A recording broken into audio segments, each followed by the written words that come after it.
In this video, we'll continue working on the test script that we recorded previously and will validate if the script recording was completed without errors and we are able to play back the script. However, since we are performing the hiring operation, we'll receive a transaction error if we hire another person with the exact same data, specifically the personal number, social security number, etc. In addition to that, system will also show a warning if the first and the last name exactly matches. So how do we solve this?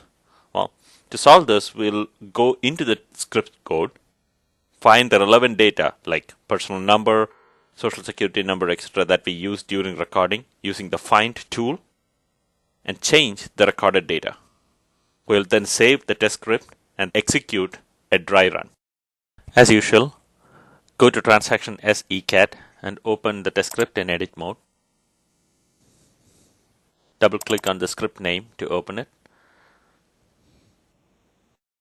We'll now use the find tool to search for personal number 80822. Our goal here is to replace 80822 with new personal number 80823. Okay, so we have one hit here when searching for personal number 80822. So the search window tells us the location of that instance, and we can manually navigate to the search hit location. Alternatively, we can simply double click on the search hit and it will open the location on the script editor. But that's not always reliable. In my experience, the double click will not always work. Usually it works the first time, but from that point on, the double click does not seem to work. So a sure shot way would be to use the location seen in the result and then go to the script editor and navigate to the relevant data. So here we see processed screen of bracket 1. So we do see processed screen bracket 1 in the script editor. So we'll expand that. We'll see a user changed state and GUI element 2. We'll see all that when we expand the processed screen 1, and that's how we go about editing. So we'll see that shortly. We'll change the value from 80822 to 80823 and save the script. Next, we'll search and replace the first and last names.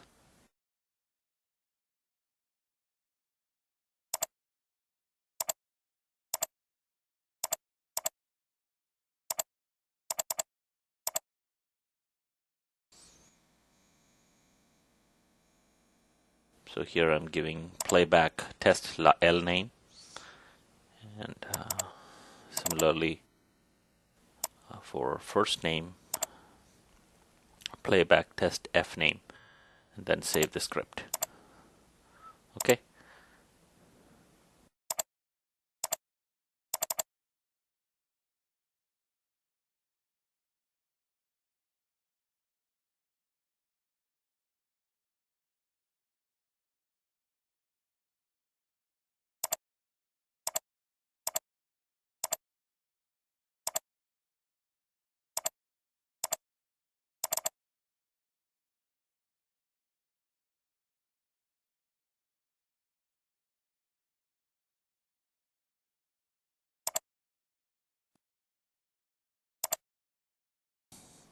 We'll now search for the social security number, and we'll replace the old social security number with a new one.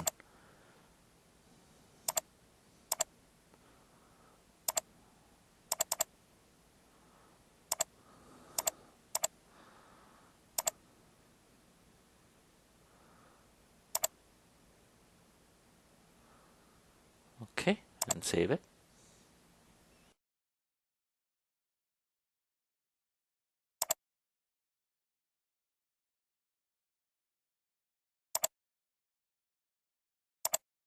Next, we'll execute this test script to validate the recording. Switch to the UI control tab and check this box to give us a visual indication of data being filled. Also make sure the foreground processing is selected. Press the execute button. As we can see, this will create a new window with transaction PA40. The red box indicates the user interface element that is being set, and animated icon on the right bottom corner also indicate that the ECAT script is running. Notice the data that is being used. It's still hard-coded in the test script, but this time it is different from what we use for recording. We'll let the script go ahead and finish the execution.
The execution is now complete and was successful, as is indicated by the green success icons.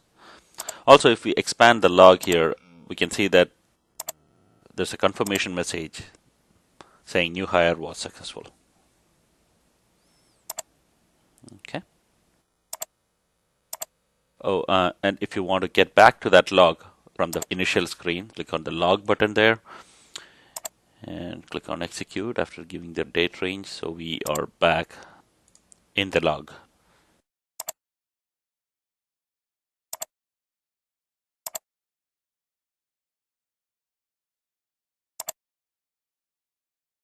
In the next video, we'll look at how to replace the hard-coded values with parameters. We'll later pass values to those parameters during runtime from variants.